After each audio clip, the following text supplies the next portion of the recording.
Adolescents on vinyl and vision.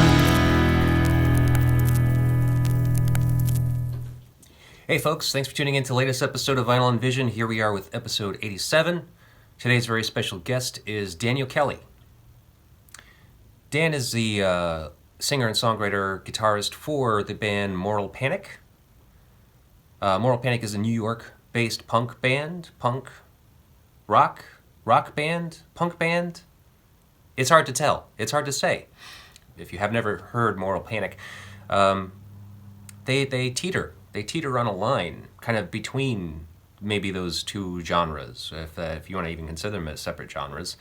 But it's interesting. I think it's interesting music for that reason, that it's not a easily categorized style of music, which is very cool. I'm very much looking forward to seeing them perform live at some point. I don't have any dates as of right now, but the album is out, Validation. It's available in multiple formats. I'll provide you links to their Bandcamp and so forth, wherever you can get those albums, and you can pick one up if you'd like. We encourage you to do so. This was a great conversation about the Adolescents, their self-titled debut album, otherwise known as the Blue Album. Pretty great early originators of punk music, the Adolescents, that is. I was not familiar with them. I have a very mild knowledge of punk bands and, like, you know, the quote unquote punk bands, the bands that kind of like helped create the new world of modern day pop punk, power pop punk, whatever that you want to call it. And this is one of those albums. It's a great album, actually. I really did enjoy it, and I really did enjoy speaking with Dan, and I hope you enjoy it too. And if you do, all that we ask is that you please do all the things you do with the internet, like, share, subscribe, comment, rate, review, all of those things. It really helps out our show, and we really do appreciate it. You can also visit our website, www.psychicstatic.net, if you'd care to help us out in a financial way. By all means, we have links to our eBay store, as well as the store that I have at that website that has a bunch of records and stuff that I sell. Any purchase that you make would be much appreciated and very helpful to us. We thank you very much and enjoy. Yeah, so how's it going, man? Good. How are you? I'm doing all right. So what's been going on, man? What you been up to? Not a whole lot. Moral Panic just played a couple shows. We played with Agent Orange last week, which is better than I thought it would be. I never know with those kind of like older nostalgia bands. Sometimes it's not so good. Sometimes it's good. And this was a good one. It was a fun show. Yeah. That's cool. Agent Orange is one of those original kind of OC punk bands. Yeah, totally. Kind of, yeah, their name came up in some of the research I was doing to prepare for tonight, to talk about the Adolescents Blue album. Yeah, they're definitely in that family tree of bands that came out of the Adolescents in Orange County and all that fun stuff. Right, yeah. They even shared some members. I mean, like, from what I've gathered, doing the research about this band, I mean, it's just like, it's such an incestuous scene. I mean, just there's so many members that just kind of like just keep on flip-flopping in other bands and projects and so forth, you know? Yeah, I know Steve Soto was in Agent Orange, the bass player from the Adolescents, and right. Then guys did time in Social Distortion, DI.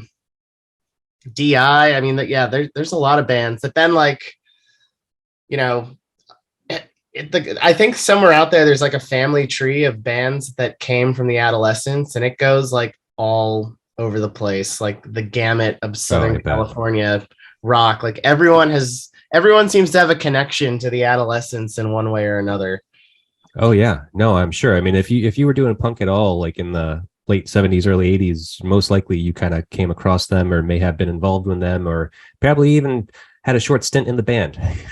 Yeah, I mean, I think that scene was so small then. Like, now I know these bands have gotten some popularity, and, you know, thanks to bands probably like The Offspring and the Tony Hawk soundtrack kind of giving them a wider audience. But oh yeah, I know, like, back in their heyday, it was a pretty small scene. I mean, as you can see by how incestuous it was, everybody ended up coming from the same band essentially, you know? Right, right. So tell me a little bit about your background because you're an original California native, correct? Yeah, I am. I am from Los Angeles. I grew up there and I lived there until I was 18. And I then moved to San Francisco and I lived there for about 7 years. And now I'm in New York and I've been in New York for almost 12 years now. Hmm. So Oh, okay. I haven't lived in LA in a long time, but all my family's still there. I go back pretty often, but yeah, I started there, but I have not lived in LA in quite some time. Yeah. Well, how do you feel about California and Los Angeles in general, as far as like their scene is concerned?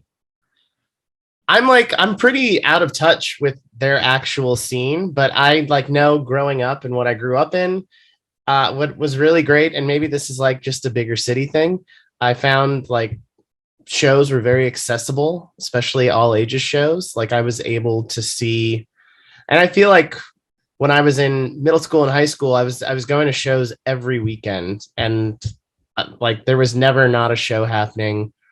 I was able to see so many bands, and yeah, so I think it's a good scene. I mean, there's just a lot of accessibility, which is important, and I Mm. found thankfully that San Francisco wasn't a whole lot different, and New York is definitely not a whole lot different. I mean, there's just like lots of stuff to see and do all the time, music wise, which was great for me growing up.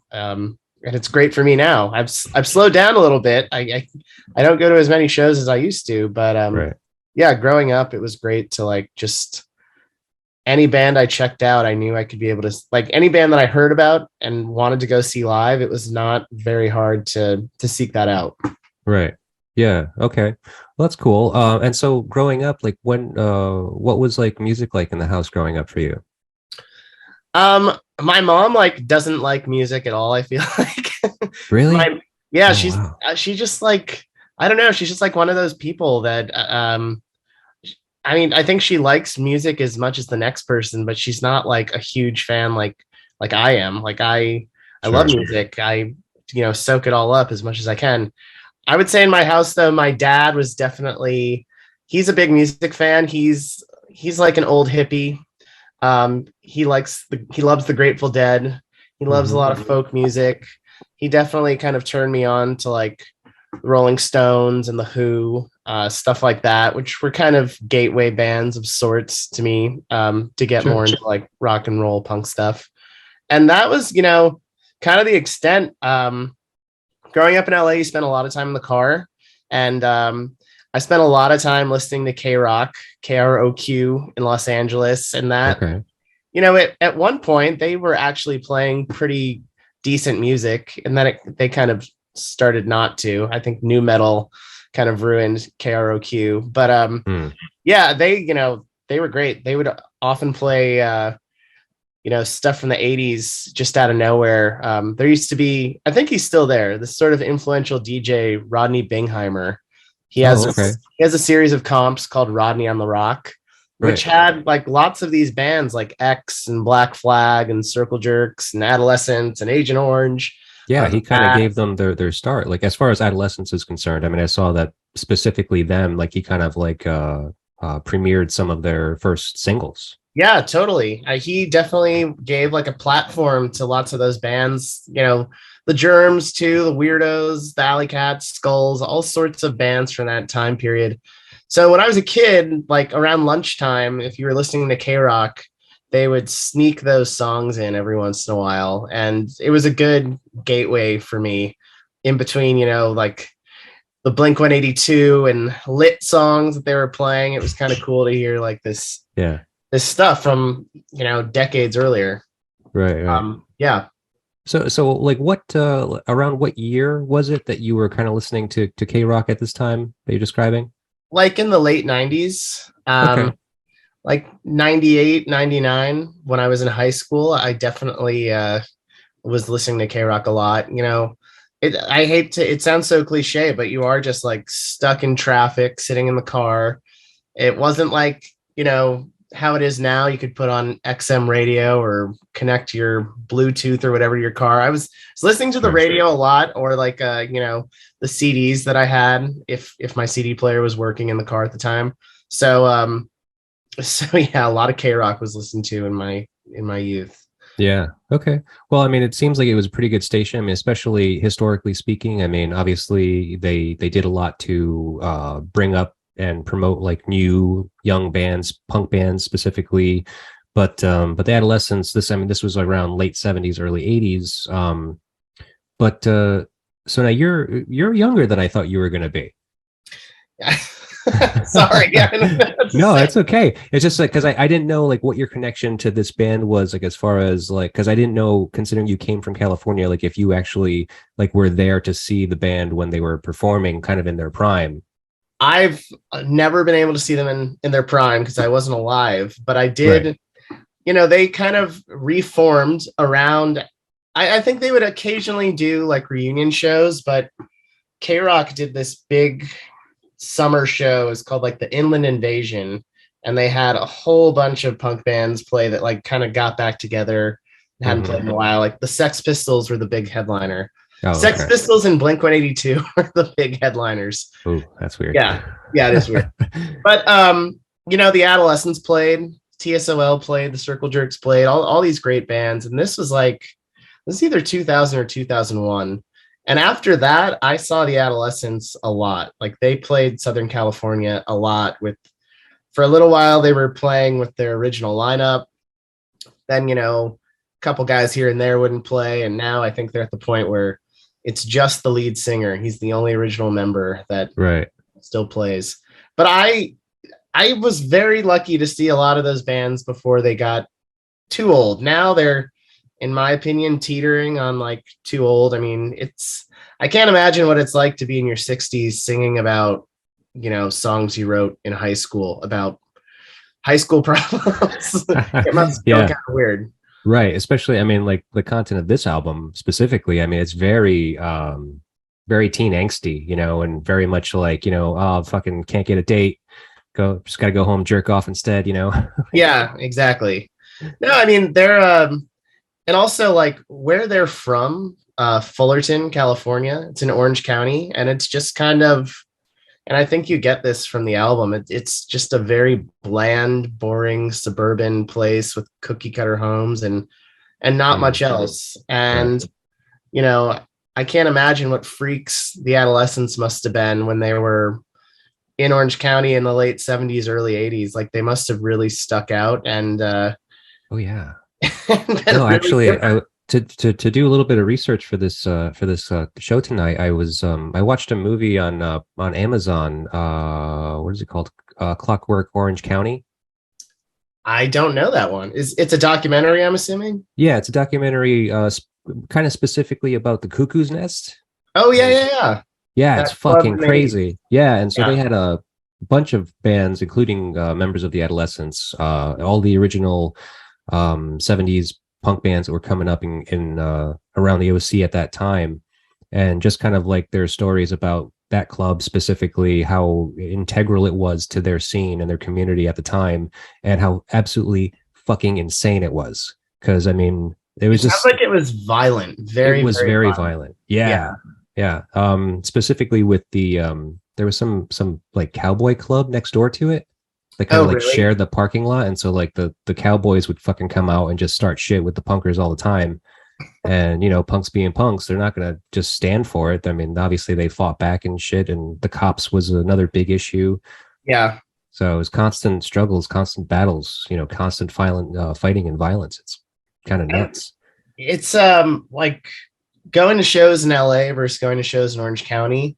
The Orange County element was always very violent. Like those were usually like the knuckleheads that would come to a show in LA and there's a fight, or especially in Orange County, like unfortunately there's a very big like neo-Nazi population that shows up to these shows every once in a while and start stuff. Like I was at an Adolescents TSOL show in like 2002 or 3, and some neo-Nazi guy showed up and he got stabbed like on stage. It was, and It was gnarly. It was Yeah. gnarly.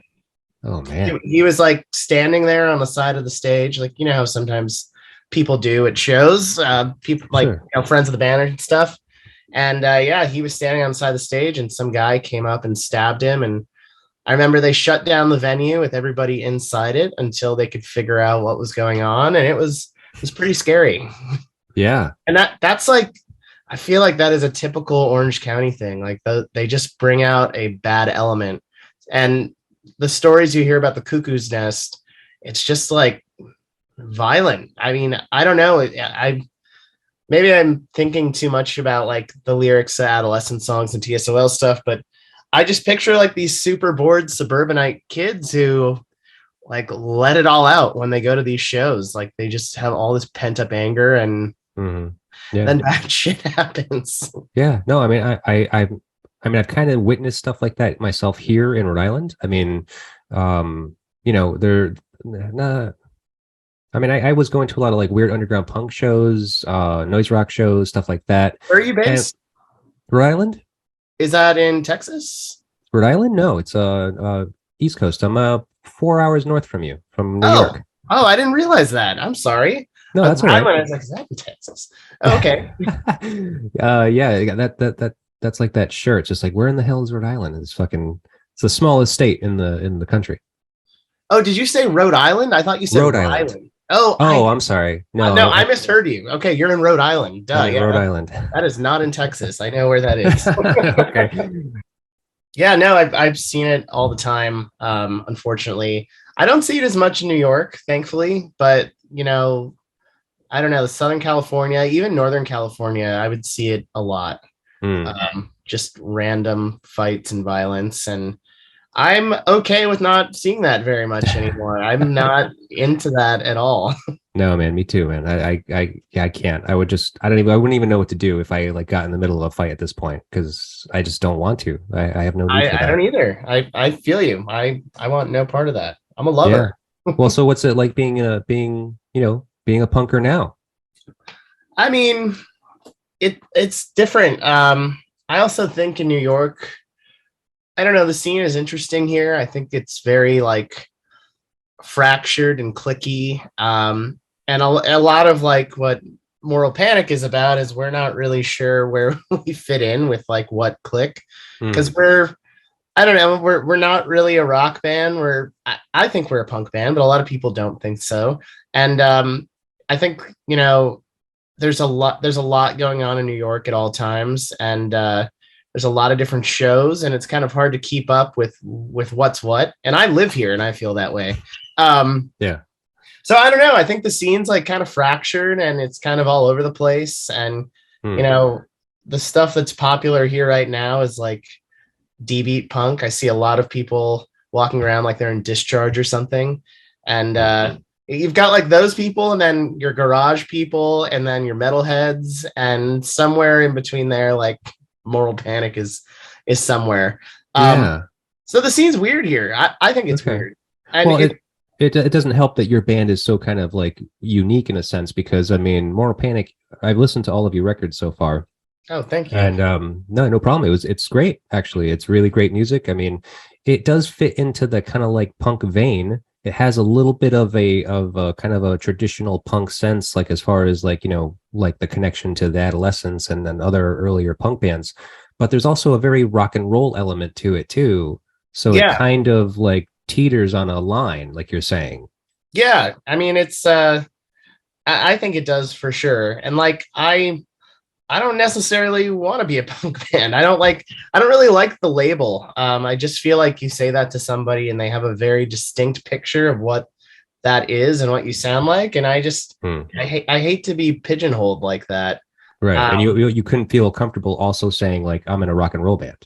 Right. Because of the very same reason. I feel like people have a very specific idea of what you look and sound like. And I just like, I don't feel the same sentiment. I don't want to have that. I rather try and be a little bit more unique.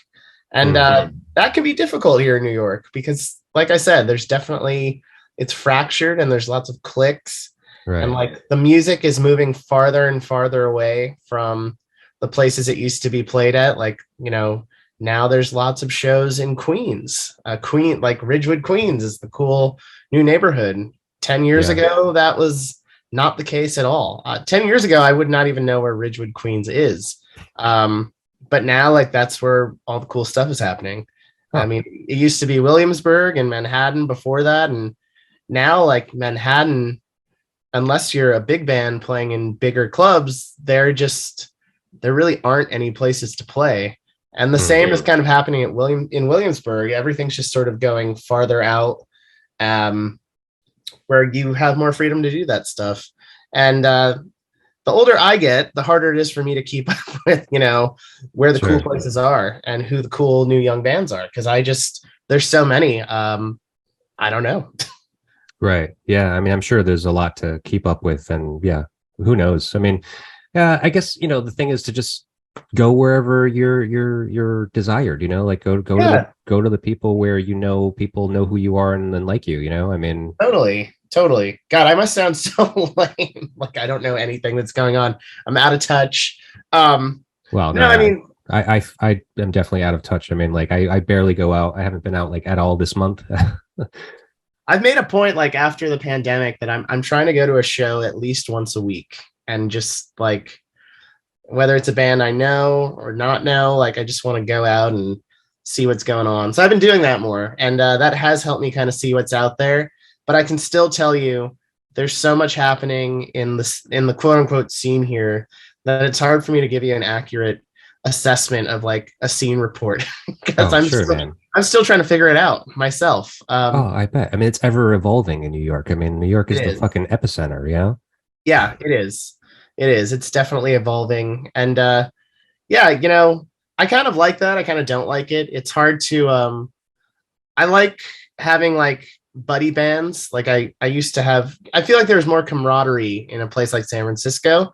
It's also a much smaller city, but in New York, you don't have as everybody it's competitive.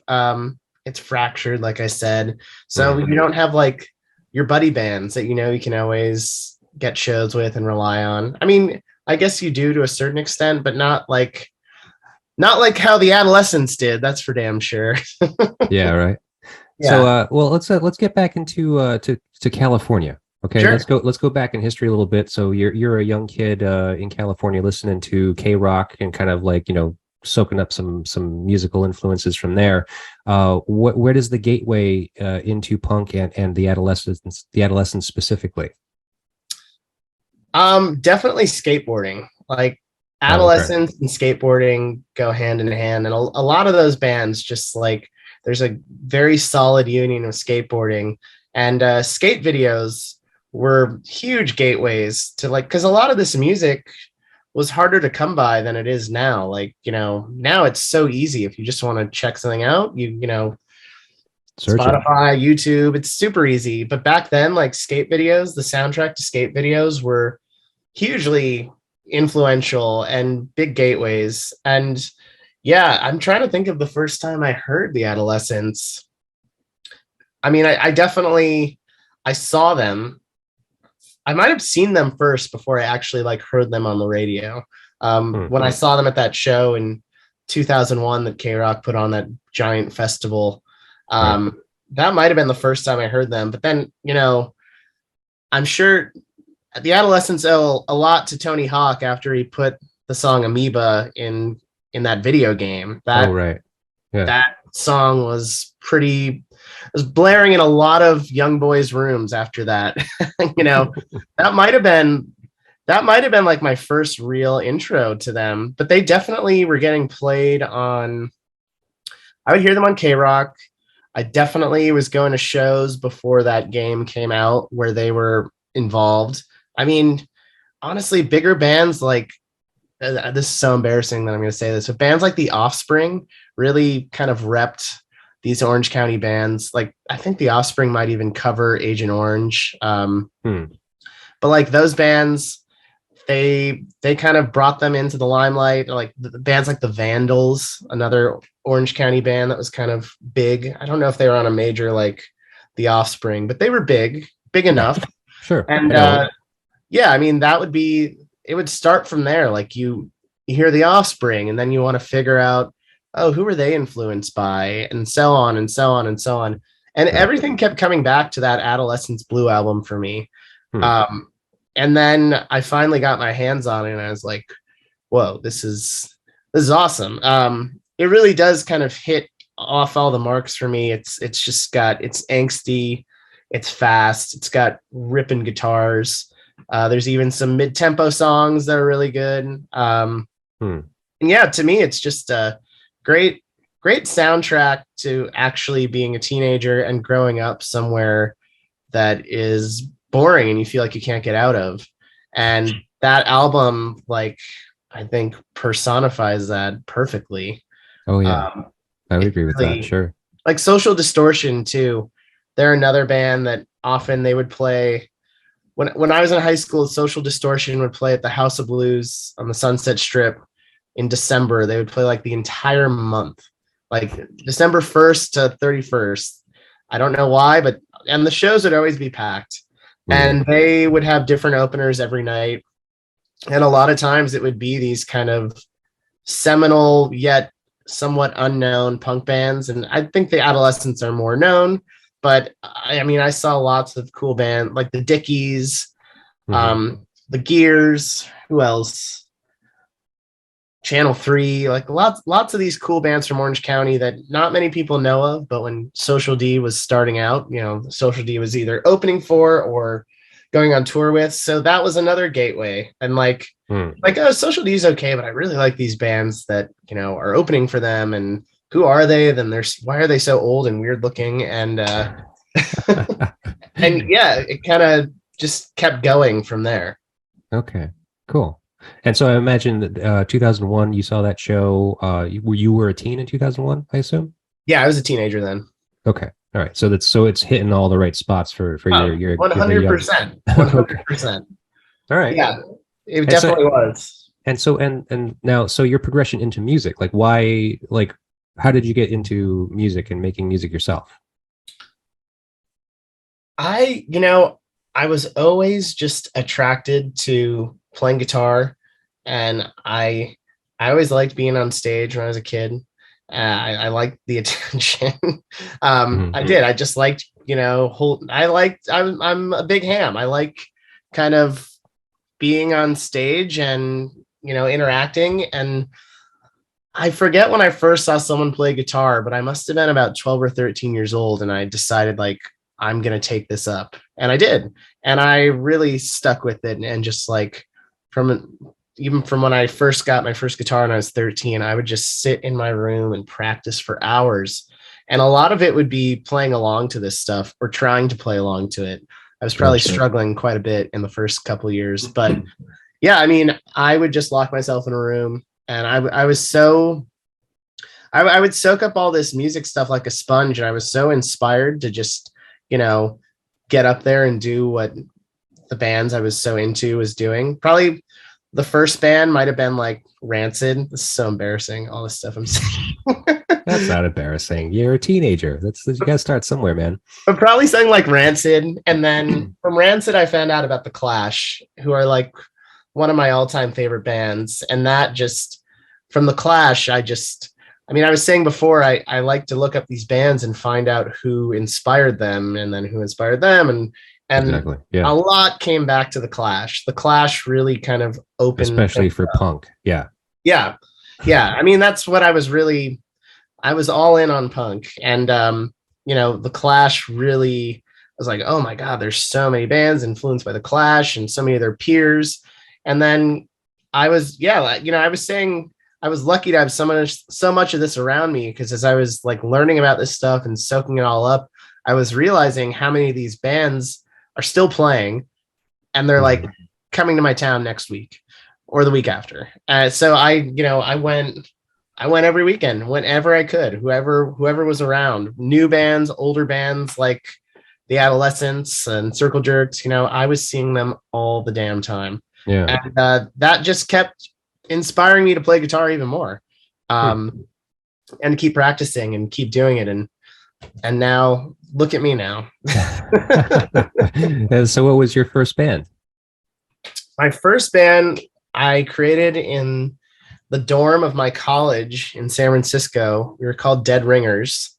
We sounded a lot like the Ramones and Devil Dogs, and we were not very good, but we played quite a bit. We toured a bit. I remember we booked a disastrous 2-week tour on MySpace. And like I said, I practiced a lot. I would like to think I'm a pretty decent guitar player. And from there, a lot of older bands, like bands with older people in it, would ask me to come and play guitar for them. And that kind of got me into playing in even more bands and touring more. And, but Dead Ringers was the start. We put out a couple 7-inches that are probably hard to find because I don't even know who put them out anymore at this point. Maybe you can find them on Discogs, but we put out 2 7-inches. If you want, I probably have like a box of 50 of them somewhere. Yeah, I'll take some. Yeah, but that was my first real band. And it was a fun learning experience. Definitely learned a lot, mainly things not to do. Sure. But yeah, it was fun. And that was my first band. And I've never really been in a band that sounds like the Adolescents. I hope one day I do, but this band definitely sounded a lot more like Ramones and Dead Boys and the Devil Dogs. We definitely wanted to be a New York band from the late 70s. Yeah. Okay. Weird. That's interesting that you would say that, considering, you're from California. You were drawn to the East Coast, and that's that opposite sound, because I mean, like, East Coast, West Coast is always that kind of conflict between, these different sounds. Yeah, look, I love the West Coast sound, but I think I had so much of it that I wanted to do something that was the complete opposite. So East Coast. Do you think that the East Coast sound is a little darker as far as punk is concerned? That's very subjective. I actually think West Coast is darker. Really? I do. I mean, look, I'm no disrespect to New York stuff being dark. I just think, I don't know, for me, I feel like the West Coast stuff is a little angrier, a little more chip on your shoulder. Again, no disrespect. If Agnostic Front is out there listening, they might have a bone to pick with me, but I would probably lean towards the West Coast. Okay, cool. Yeah. I mean, I'm really not that familiar with with punk music. I mean, like, I like punk music, and I kind of grew up with it, but I never got too deep into it. So I'm certainly not prolific when it comes to punk history and punk bands and so forth. But there's definitely, I definitely know enough to kind of figure out a few things, or at least kind of put some pieces together. For sure. So now your first band, Dead Ringers, and then, so when does Moral Panic start?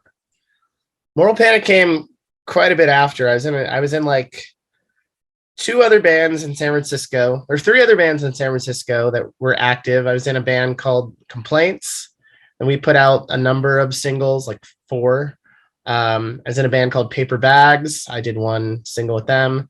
And then I was in a band called Revolts that was kind of like an all-star band of sorts. It had the singer from Me First and the Gimme Gimmes was the singer of that band, and a couple other characters who were sort of known in the Bay Area. And we played. That was fun to be in. I actually met the bass player from the Adolescents when we were on tour, cool. playing in Long Beach. We had dinner with him, which was very cool for me. I was quite starstruck. Yeah. Steve Soto, right? Steve Soto. Yeah. Oh, okay. So that was very cool. But then I moved to New York and I joined this band called Livids that we had some momentum for a little bit. We had the singer from New Bomb Turks, another sort of known punk band. He was the singer.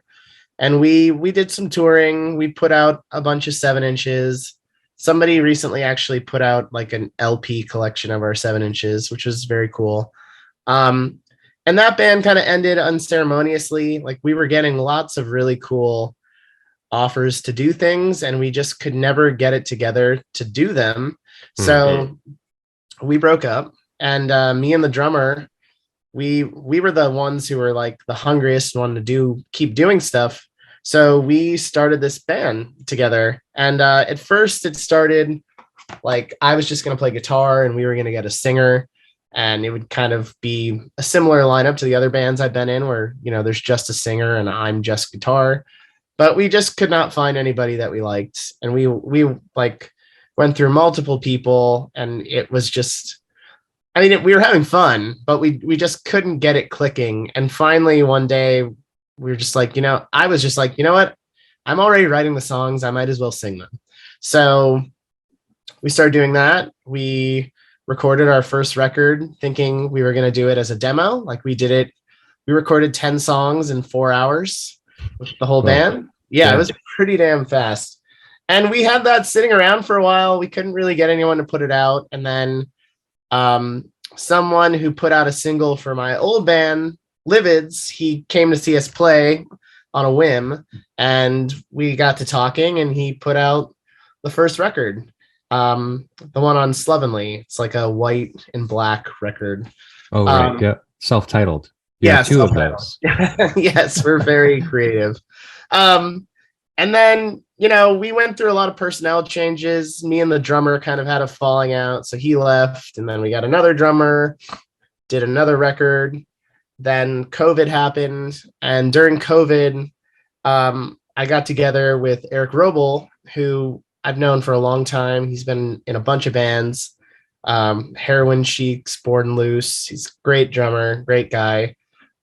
We got to playing, and then we got my friend Mike, who had played with us here and there, and we just, banged out a 7-inch and a record during the pandemic, and we played shows in our drummer's house. Like we would open up the bay windows to his apartment, and just, whoever was walking by could come check us out, which was very fun during the pandemic, like the height of the pandemic when things weren't really open, especially venues. So we would get some pretty big crowds, and it was really cool. And I think a lot of people, including us, it was a nice way to like positively blow off steam when you're kind of confined to your apartment or whatever.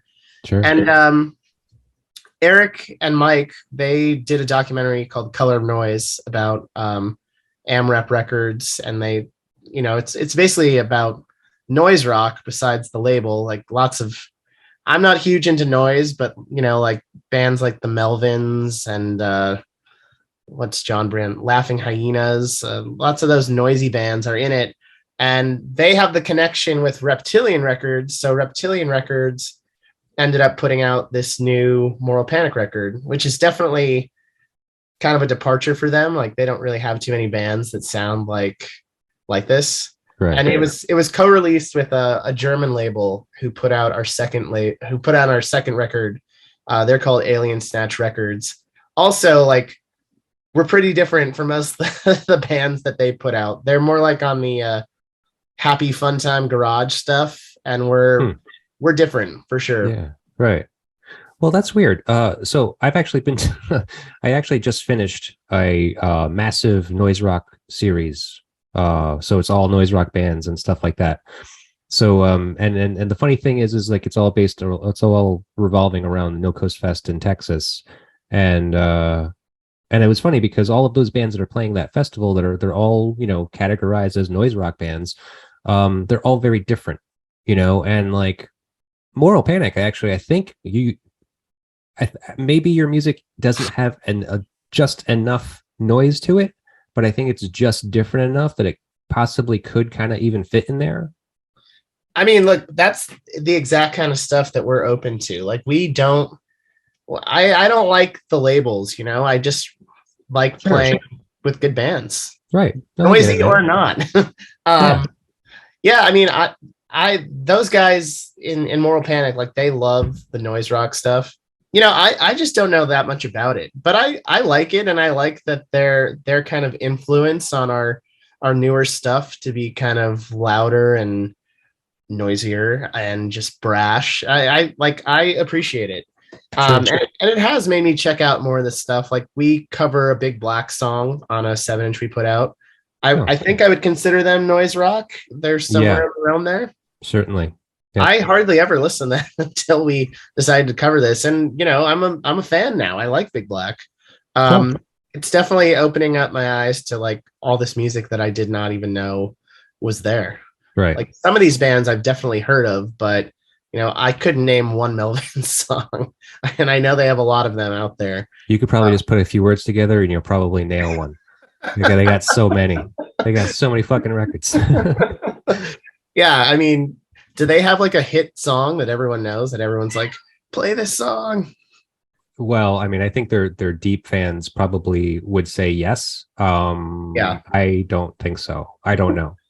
I mean, there's probably such an array of like their fans that would just no one's shouting out the same thing, you know? Yeah, for sure. So let's get into this record. So the Adolescents self-titled record, it's, you know, commonly known as the Blue Album. A little bit of historical background for people, just because I know I was confused by this record and the lineup and all that stuff. Like it was just a lot to take. So a little historical background on the Adolescents told by Frank Agnew. This is actually off of their website. The Adolescents formed in January 1980 in Fullerton, California by Steve Soto after he was booted from Agent Orange in December 1979. The original members were Tony Cadena on vocals, Steve Soto bass, Frank Agnew guitar, John O'Donovan guitar, and Peter Pan on drums. Both John and Peter left in June and were replaced by Rick Agnew on guitar and Casey Royer on drums, both formerly of Social Distortion and The Detours.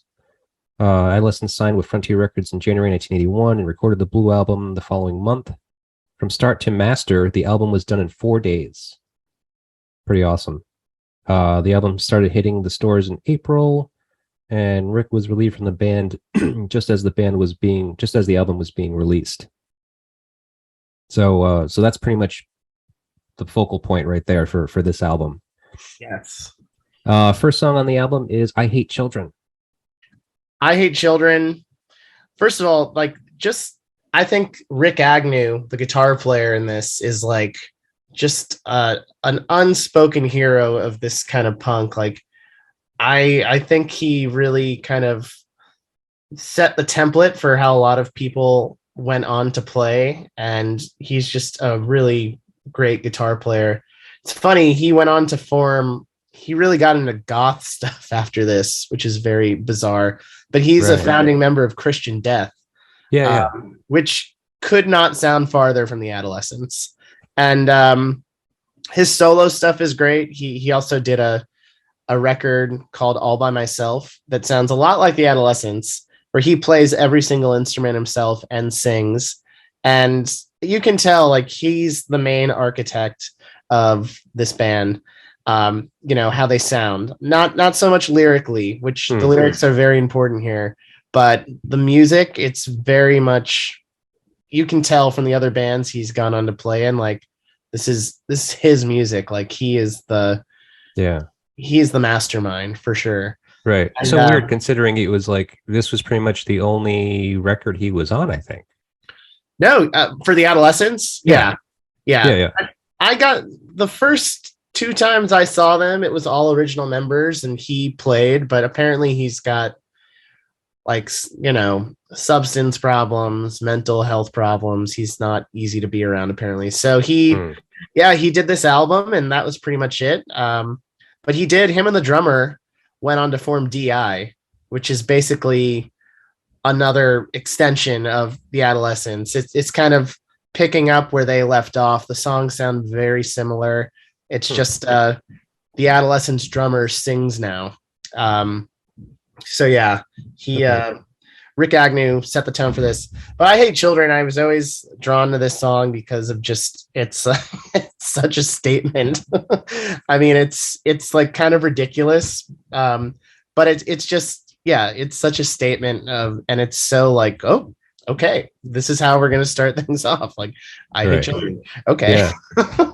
Well, so what I found was inspired by a conversation, Brandenburg, which I guess is Tony Cadena. His real name is Brandenburg. Is that correct? He has like 10 different aliases that I'm not sure. It must be like, Because is he going by Reflex now? Tony Reflex?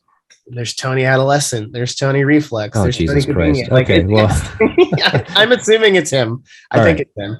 I'll just say Brandenburg. That's what it was listed as when I found this quote. So he overheard while riding a bus. So, quote, it was a snapshot of a man saying to his wife with his children, they are crying, that he hated children and can't stand them. This is with him saying this in 2011. And this was the same message that my father had given me when I expressed that. People didn't understand where that was coming from. I wasn't saying this was me. I'm mirroring something that I'm seeing right now. This was what was going on in my life. I didn't know that. That's powerful and sad. Yeah. Well, yeah, because unfortunately it's true. I mean, like, I think these days, people are obviously, I'm a parent myself. I have kids, and so obviously there's there's a whole different mentality that comes around raising children these days, where abusing children is completely unacceptable. Whereas, when I was a kid, and I don't know if it was the same for you as when you were a kid, but my wife and I speak about this where we got fucking hit all the time as kids. It's just like our parents threatened us, like it was just like, if you do that, it's just like you're gonna fucking get it, that type of thing. Yeah. Which totally common for people like my age. So so I mean, I can understand that, and I can see where he was coming from when he was writing this, and he was writing this as a teen. And I'm sure that he probably got it from his parents, at some point. Oh, I think he definitely did. And I don't know if you saw any pictures of what these guys looked like when the Blue Album came out, but Tony, Brandenburg, Reflex, Adolescent, whatever he was like a teeny tiny guy. Like he looked like he was 90 pounds, wet. He was teeny tiny. And I love that this teeny tiny person, like literally, I can picture him being stuffed in a locker by, someone on the football team. I love that he's out there yelling into a microphone, singing these songs about, I know it's not like from his point of view, but just, the I hate children. It's it's a powerful statement. That's for sure. Yeah. I mean, I think that all the kids, all the punkers that were listening to this music and going to those shows, they probably related, I mean, maybe they saw it as just, being just kind of like a violent song, like this. So, but in reality, I mean, considering they probably lived it themselves. Yeah, I'm sure they did. That whole "I hate my parents" thing. I mean, they definitely had a lot of that going around, I'm sure. Yeah, I mean, it's the POV of their parents that they're singing to, and I think that's pretty interesting. So now, you were telling me about your childhood and growing up. It sounded like you came from a home with both your parents. I didn't, actually. Okay. My parents were divorced pretty much from as long as I can remember.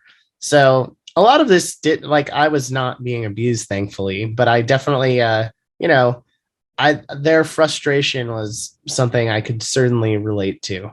And even though, I was not around when they were singing this in their prime, I was seeing them as middle-aged men singing this. It's still like, it felt familiar. Yeah. Okay. Yeah. And so, so when did your parents separate? Like, did you live with them at all ever, or was it always kind of like? I mean, I did, but they split when I was like 2. Oh, so pretty early. Yeah, I don't really remember it at all. Yeah. I have very few memories of my parents living under the same roof. Yeah. Wow. Okay. So, I mean, I don't know if that was kind of one of the things that inspired you, or kind of like, directed you into the punk music and punk lifestyle. It probably helped. I think though, like kind of having a unique home life inspired me to play music more in general, just because it was like something to do and something to preoccupy myself. And, the punk stuff, the subject matter didn't hurt, just a bored suburban punk. Right. All right. Yeah. So we'll get into a lot more of that. So the next song is Who Is Who? Yes. Who's Who is one of my favorite songs. I'm not. You're gonna have to tell me what it's really about. But I can tell you that it's one of my favorite riffs. I just think it's such a cool sounding song, and I spent a lot of time playing along to it when I was a kid. And I've just, it's definitely one of my favorite songs on this record. Great song. Okay. Well, no, I don't have any hard facts about this song. I don't have facts about every song. For the most part, I a lot of them I kind of summarized it because like Who is what I think it feels like this is saying there's no one to trust. Anyone is capable of fucking with you, including friends. Sounds about right. Yeah. No, I mean, yeah, lyrically, that's definitely. I guess I should pull up the lyrics for reference. I just pulled up like the track listing for reference. Oh yeah. But Who is Who? I love the guitar, and I found out later that they were really influenced by Black Sabbath, and I can sort of hear the influence. I mean, it's like Black Sabbath on speed, but yeah, I can kind of hear that. But I didn't, I haven't studied the lyrics that much. Some of the songs I have, because like I've just been playing these specific songs forever and ever. But yeah, Who is Who? That does kind of make sense that it would be about something like that. I'm sorry, I should have done more homework. No, you don't have to do anything. Actually, I mean, you're just a fan. That's all you really need to do. So let's see. Let's skip down the list. Let's go to. I like Wrecking Crew, but let's do LA Girl. LA Girl, I do know more about. I know that that's a song about kind of the disgust with the LA scene and how it's like sort of fake, which all things that are not untrue. I mean, these are the difference between Fullerton, California, and Hollywood there's a big difference. I mean, Hollywood's like where all the stuff is happening, all the shows, all the cool people, and Fullerton could not be less cooler. I mean, Fullerton's the place you go by in the highway, and it's like McDonald's, Burger King, Taco Bell, and then you're at the next exit and you're in a different town. Like there's not much there. And yeah, I know that LA Girl is kind of dunking on what the people are like in LA and the scene and how they look and how they care about their looks. And yeah, another song that's awesome. And I like the little dig. I feel like there's a dig to the Doors in there when they say LA woman. Right. Yeah, I think there was a little bit of that. There was a little bit of some kind of homage or something kind of trying to tie into the Doors. Yeah. Yeah. I mean, who are they're a quintessential LA rock and roll band, and definitely one that is not hard to take a dig at. Sure, especially for some punks. I mean, like I'm sure they didn't like dinosaurs and didn't like rock stars. I don't think so. I would think they did not. Right. It is funny though that a band like X, who was very popular within the LA punk scene at that time, Ray Manzarek from the Doors produced all their albums. Oh, that's right. Yeah, he did. Yeah, he did like their first 4 records, which is kind of funny. Yeah, very strange how that happened. So LA Girl, let's see, was written by Brandenburg in response to being rejected by a new classmate who had come to Magnolia High School from Los Angeles after her parents divorced. Brandenburg quote says, she made it very clear that I didn't breathe the same atmosphere as her, he recalled 26 years later. Quote, I was trying to tell her we were on the same page, that I was her only ally, but like pretty much all the girls then, she just thought I was a dork and an insect.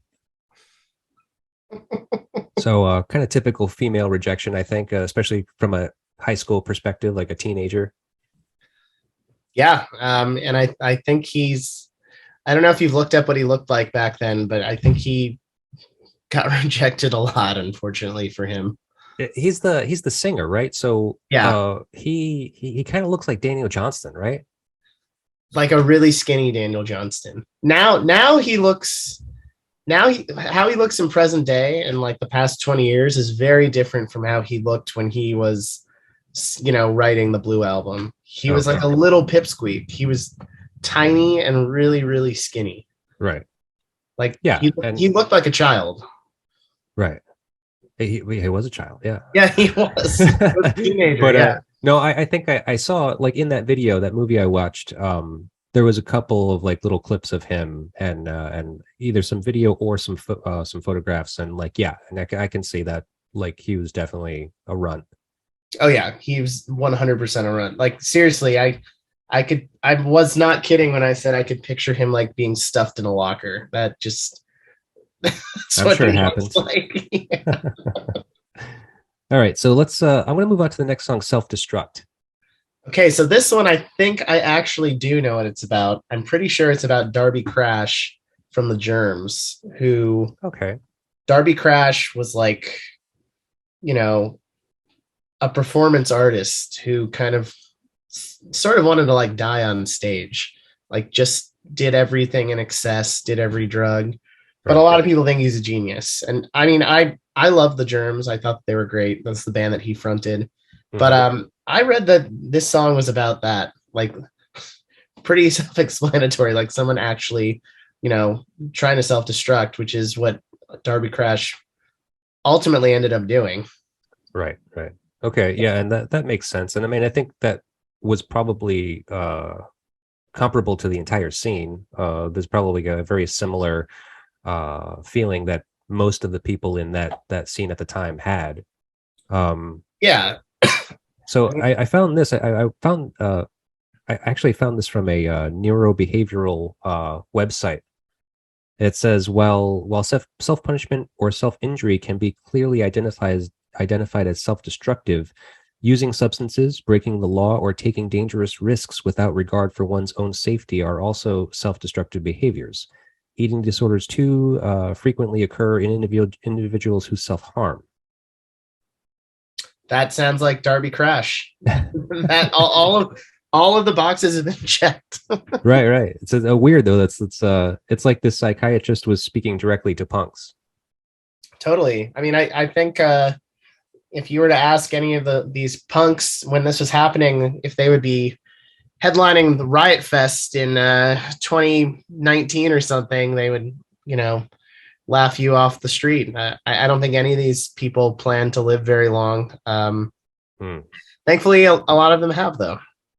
Yeah, yeah. Surprisingly, I mean, it's pretty shocking that that a lot of them have have kind of gone on into older age. Yeah, it really truly is. But so now this brought up something that I wanted to kind of like think about a little bit. The whole idea of self destruction and like kind of this concept of self destruct as a song.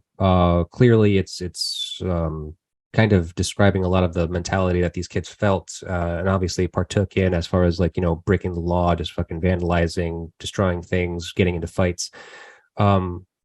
That's a very punk thing. Yeah. What, and I think I was kind of asking you about this earlier, is this like, so you're not seeing self-destruction so much anymore in punk, like as far as like if you see other punk shows at this time? Not really. I mean, there's certainly still substance abuse and people living hard, but I don't Mm. think it's quite like what it was then. I mean, first of all, you don't have police coming in riot gear to your shows and shit like that. But, there's so many different ideas of what punk is now, and some of it's like live your life, be super healthy, and positive mental attitude, and then Right. some of it's like do lines blow and get drunk every night. Hmm. I feel like you can pick your poison, no pun intended, now on like where you want to go with that in punk, because I mean there's a whole straight edge scene that never existed then. Because I can the music then, it was definitely not straight edge. I think you'd be a straight up pariah if you were straight edge. But Right, right. now that's different. That's cool to some people, or Sure. it's not cool. Um, I don't think the Adolescents had much of a choice. I think it was like you're gonna numb yourself or get the fuck out of here. Right. You know?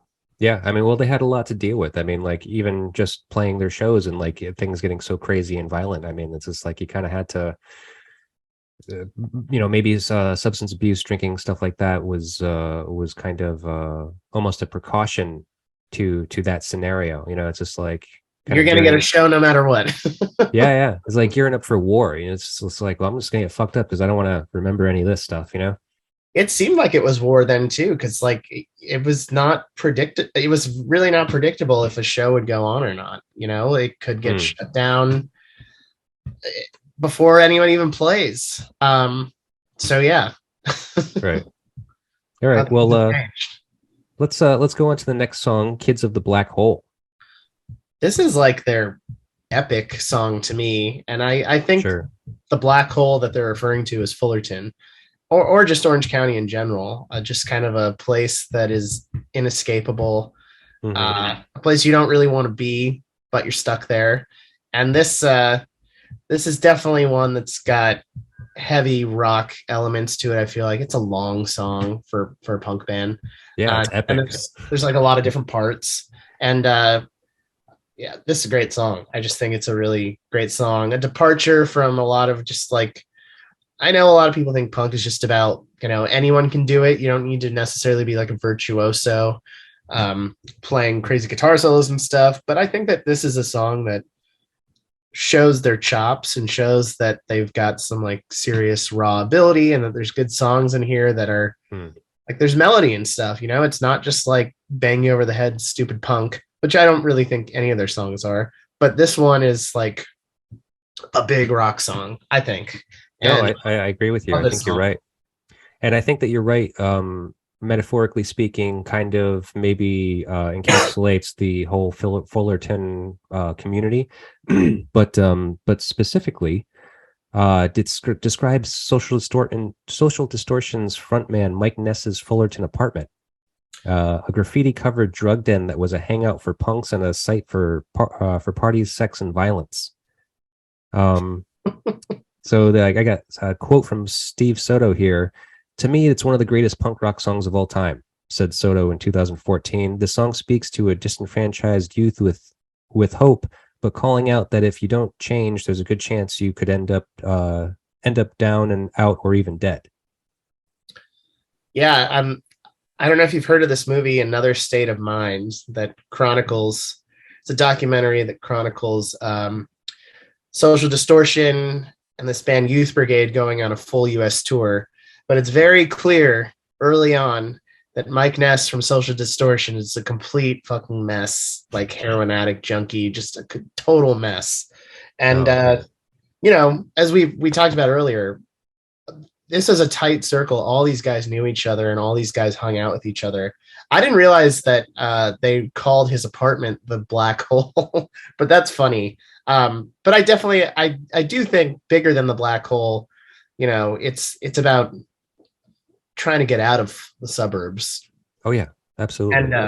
And I think it's funny that Steve Soto toots his own horn and says his own song is one of the greatest of all time. But it's a pretty damn good song. Well, didn't Rick Agnew write the song? He did the music, at least. I mean, I feel like he wrote all the music, but lyrically, I think Tony Brandenburg, Reflex, Adolescent, whatever his name is, I think he wrote most of the lyrics, except for their biggest song. I know he did not write the lyrics for their biggest song, which I know we're going to get to, so I won't ruin that. Okay. Well, just looking here on Discogs, I don't know how correct this is or how complete this may be, but for Kids of the Black Hole, it just says written by Rick. Oh, then yeah, that is all So Rick. I don't know if that means words too, because there's nothing here that differentiates between music and words. I mean, in my opinion, he's like the genius behind the band, and that makes sense to me. Yeah. I know that Brandenburg wrote some lyrics, but I didn't realize that Rick Agnew wrote the lyrics to that song. But well, like I said, I don't know how accurate that is. I mean, it could be very well that Brandenburg or Soto wrote the words to that song. Look, I don't doubt it. That totally sounds right to me.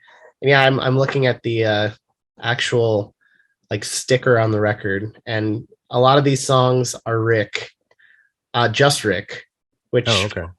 yeah, that makes sense to me. Hmm. Okay. Yeah. So and so I mean, Great song though. Like it's really one of their best, and it's one of the most unique I think that they do. It's definitely different. yeah, I mean, I can't speak to their catalog because I really don't know it. But as far as this album is concerned, it's definitely the standout. Unfortunately, after this record, they kind of jumped in that territory where they just started covering themselves basically. So they're just like trying Yeah. to copy songs they've already written.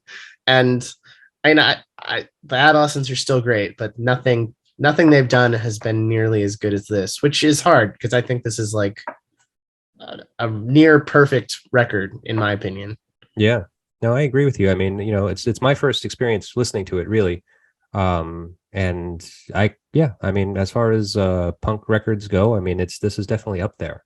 Yeah, it's a good one. And I picked this like looking through your previous interviews, like nobody had really touched on anything that was even close to this, I think. I mean, No punk. I think I saw somebody did like Black Flag or something. Oh yeah, that's right. Damaged. And Yeah. that's like close, but it's still I think this is different. So This is certainly the first like kind of pop punk record I'm covering. And I think that it's fair to call this kind of a pop punk record. I mean, like it's melodic. OG. It's like it was the predecessor to pop punk. For sure, 100%. Like Like the bands that were inspired by Adolescents. They're a dime a dozen. You can pretty much pick out any modern punk band today, and then most of them came from this. oh yeah, you can 100% hear it in there. There's no doubt about it. Right. But yeah, but you're right. I mean, this isn't pop punk. It's maybe power punk. I don't, it's so original to the whole American West Coast punk movement that it's kind of hard to try to call it anything more than punk, I mean, because it's like power pop is kind of not fair to call it that. Totally. It's not hardcore punk, really. I mean, maybe if you saw it live, you'd say different because it was just so intense and insane. But musically speaking, from what we know now and like kind of the evolution that we've seen music take, I don't know. I don't really know Yeah, what to no, call it. it's definitely hard to say because nobody was like as melodic as they are. I mean, they play like lots of octave chords and there's harmonizing even, which Black Flag certainly was not doing, or any of those bands at the time. Yeah, it's a tough one. How you'd pin it down? For me, I don't know. I hesitate to call them pop punk, but I like power punk. Okay, we'll stick with that then. All right. All right, let's just do a couple more, and then Okay. we'll try to get out of here. Let's see. We're on the B side of the record, and there's a lot of good songs on this side. I think. Well, I have to say the first song on the B side, No Way. Yep. That's like my favorite Adolescent song for sure. Okay. All right. Well, let's start there. I mean, it's lyrically, it's your stereotypical kind of punk lyrics. Me against the world, can't get a date, go jack off at home. Right. But this is another one that, like, musically, it's got such that Rick Agnew sound to me. Like, there's just ripping guitar. There's a heavy intro. Like, I love this song. It's one of my favorite songs. Okay. And yeah, I had to get it in there because I love that song so much. Sure. Now, the times that you've seen them play, have they played the song? Oh, I mean, when they play, they pretty much play this record from start to finish. And okay. Sprinkle in a new song here and there, and then they've got some other like singles that people like to hear from back then. But they play pretty much all these songs from the Blue Album. All right, because I have to ask this song. I have to assume that this is titled "No Way," as in feeling like the speaker has no direction, not as in like, oh man, no way, that's so cool. Yes, I think it's more no direction, not like no way. Yeah. Even though Southern California, you could interpret it that way, like no way, dude. But Right. yeah, Yeah. no, it's definitely like I was saying, your classic kind of meat and potatoes punk lyrics here of no direction, no future, no hope, blah blah Right. blah. Right. But so now I feel like this song is another victim of circumstance because uh where they end the song stating, "I cannot live in a world this gay." Yes, hasn't aged very well. No. Yeah, I mean, certainly not a PC line, but I don't know. They definitely still sing it. I've seen them still play it. Yeah. But I don't know. I think in that way, they're not saying. I don't know. I can't defend this lyric. I'm not going to. But like, No, it's one of those tricks. Like you can't look. When I was a kid, we used to say that all the time. And it wasn't like a homophobic thing necessarily. It was just kind of like you would say, something stupid. You would just say that it was gay. It had no connotation to homosexuality at all. It was just like, this sucks. This is gay, Yeah. So I understand the song. I just feel like circumstantially, in today's time, I didn't even know if they would be able to get away with it. Say one of those songs. I don't even know if they can. I mean, maybe he when he's saying, he's like, I cannot live in a world, and then he puts the microphone away when he's saying it. Like, I don't know. Or if they change the word. I mean, like it's as simple as that. It's just like it's possible that they could might. do that. I don't know. They might. They're definitely a very progressive band. One of their more recent albums is very like anti-Trump. I think. Oh yeah. Covers Trump depicted in a very negative light. But that is a line that has not aged well. That's for sure. Yeah, and it's just, but I get it. Like whatever. First of all, for the time, it was fine to say something like that. And like I said, I understand that it's not homophobic at all. At least the way that they were using it at the time, it wasn't. Yeah, I don't think so. And especially Rick Agnew, the songwriter, if you saw how he looked in the years after, I don't think he was minding living in a gay world. Let's just put it that way. He looked like he was very fluid sexually. Okay. All right, let's skip on to another song. Now, look, I know Amoeba's the big one, right? Yeah, it definitely is. Not even close to being my favorite song. I mean, it's got the most exposure. It's the silliest. But yeah, we can skip Amoeba. I think people have heard enough about Amoeba. Yeah. Okay. All right. Rip It Up is cool. Because I think like it kind of has to do with the whole violence in the punk scene at the time. Yeah, like Clockwork Orange. That's one of the lines, I think. Right. And the standing up against punks, fighting against punks. It's just like, there has to be some camaraderie. There's got to be some community there. You can't just start beating the hell out of each other because you're punk, Yeah.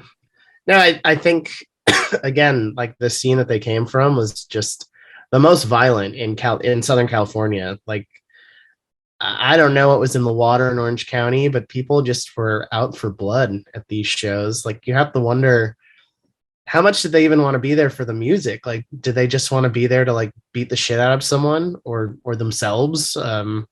Right. Hard to say. It kind of got to that point, I guess. Like from the documentary that I saw specifically about Cuckoo's Nest. I mean, like that's just what it came down to. It's just like a war zone. Yeah, and people the bands were saying it's just like it was ridiculous. Like like it just didn't make sense because it just seemed like people were coming out just to get into a fucking tussle, just to like get into the pit and start slam dancing. That's actually where slam dancing originated. Really, so, I didn't know that. But yeah, that makes sense. Yeah, I think it was the singer for TSOL. I think he's kind of credited as the originator of slam dancing, but he doesn't take credit for it because he's just like he just thinks the kids were seeing him on stage and the kind of the movements that he made and then kind of were like mimicking it in the pit. Right. And then it just got out of control where it was just like they went from pogoing to just knocking each other out. Actually the other guitar player in the Adolescents, Frank Agnew, he went on to join TSOL. Another instance of this just being like totally incestuous and everybody shares members. Right. Yeah. It's it's kind of weird scene, man. So let's see. Well, I guess we can just skip to the last song, Creatures. Creatures is a great song. I hate them all. Creatures. I mean, I hate them all. What's not to hate? Yeah, these are angry guys. Another I'm looking at it now. It's a Rick song, another one. I mean, this is another like meat and potatoes punk song, just like lyrically. Authority figures, I'm sure other bad people in his life that he hates.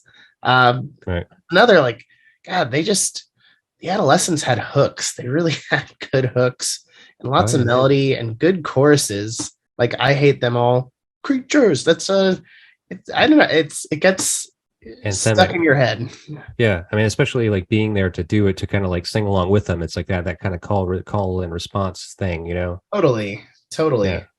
And yeah, Creatures is another one that they play this one all the time. Like I'm looking at these songs, and every time I've seen them, which has been like many times at this point, they play just about every single one of these songs. Like, maybe not in order, but you will hear all these songs. And Creatures is another one that I love. I guess I'm a big Rick Agnew fan. His songs, especially the ones that he did the whole song, like they're just killer songs. I love them. And Creatures is no different. Right. I agree with you, man. I mean, like, this has been a really great experience getting into this record, because awesome. Like I said, I didn't know it, and I mean, I've heard of the band. I'm not a massive punk fan, but I definitely have respect for it, and I think that this is definitely a great one, and definitely one that's worth getting into.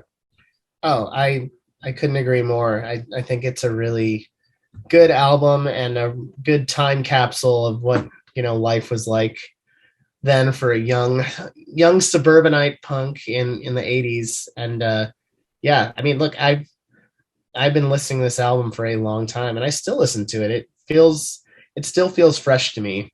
I skip over Amoeba often because I think I'm like a little sick of that song. Sure. Yeah, overkill, right?